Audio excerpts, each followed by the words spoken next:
कि जिस समाज में अपना जन्म हुआ है उस समाज का हमारे ऊपर कर्जा है तो कर्जा उतारा जाए। कर्जा कैसे उतारे? सेवा करके उतारे।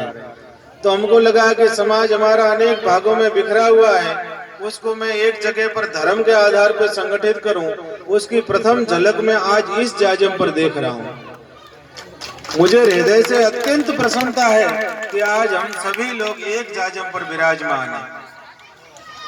हम जितने प्रकार के हैं सभी एक जाजम पर विराजमान हैं। फिर हम छोटे बड़े कोई जैसे तहसीलदार साहब विराजमान है, प्रधान साहब विराजमान है, सरपंच साहब विराजमान है, और भी अधिकारी कर्मचारी सभी जाजम पर विराजमान है, बड़े बड़े व्यापारी इस जाजम पर विराजमान है। यही समाज की एक जाजम है जहाँ पर हम सभी लोग एक जाजम पर विराज सकते हैं। वहाँ ऊंच नीच का कोई भेद नहीं। उसी के लिए हम तो लगे। हमको लगा कि समाज का हम कर्जा उतारे। कर्जा कैसे उतारे? समाज की सेवा करके उतारे। समाज की सेवा कैसे करें? बिखरे हुए समाज को एक धर्म ध्वज के नीचे संगठित करें। संगठित करके क्या करना चाहते हैं? संगठित करके हम समाज में संस्कारों का प्रत्यारोपण करना चाहते हैं।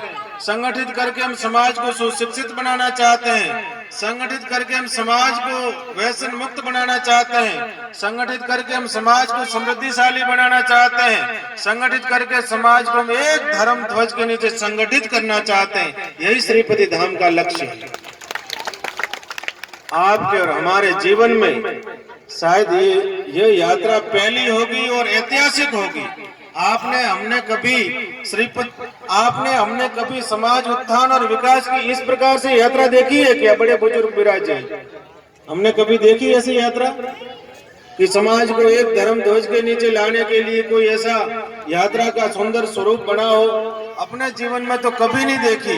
ये यात्रा गांव-गांव में इसलिए जा रही है कि हमको लगा कि सारे ग्रामवासी एक साथ वहां पर नहीं आ सकते। जब तक कोई विषय हमारे समझ में ना आवे तब तक हम किसी भी काम में लग भी नहीं सकते। अगर हमको कोई कार्य करना है, सुव्यवस्थित कार्य करना है, तो पहले उस कार्य को समझना पड़े। समझ के फिर लगेंगे तो कार्य अच्छा होगा। अगर हम लोग बिना समझे लगेंगे तो एक बार तो कार्य में लग जाएंगे, फिर जैसे कुछ थोड़ी बहुत प्रतिकूलता हुई तो वहां से हट जाएंगे, फिर वो कार्य नहीं करेंगे। इसलिए सज्जनों, हमने प्रथम प्रयास किया, वहां पर एक आयोजन किया पिछली बार दीपावली पे। ये दीपावली नहीं, पिछली दीपावली पे। उसमें सभी लोगों से आह्वान किया कि वहां पर आप पधारिए। मेरे आह्वान पर समाज के 25 से 30 हजार लोग वहां श्रीपति धाम नंदनवन पहुंचे। तब हमको विश्वास हो गया कि समाज अब जाग गया है, अब कोई दूसरी जरूरत नहीं है। फिर हमको लगा कि वहां आए वो तो बहुत प्रतिनिधि रूप में आए, शेष समाज तो वहां पर नहीं पहुंच पाया। अब वहां पर माता बहनें तो आसपास की आई होगी, इतने लंबी दूरी से तो आई नहीं। पुरुष भी आए होंगे तो गांव से इक्का दुक्का आए होंगे। तो हमको लगा कि गांव-गांव जाना चाहिए, शहर-शहर जाना चाहिए, गांव-गांव जाना चाहिए। और श्रीपति धाम क्यों हमको बनाना पड़ा?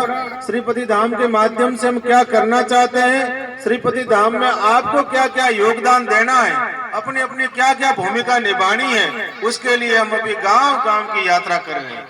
आज 6ठा दिन पूरा होने को है और जहां भी गए हैं, जिस भी गांव में गए हैं, भले 5 घर हो, 2 घर हो, 1 घर हो, उनका उत्साह जैसे आज यहाँ देखने को मिल रहा है, ऐसा सभी गांवों में इतना ही उत्साह देखने को मिला, हृदय भी गदगद हो जाता है।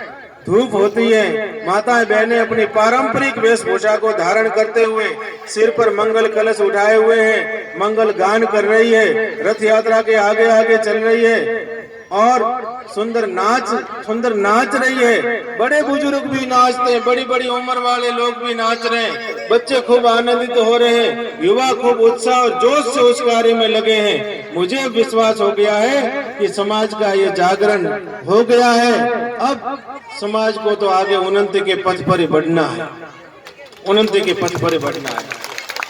सज्जनों, ऐसे बातों से उन्नति के पथ पर नहीं बढ़ पाएंगे।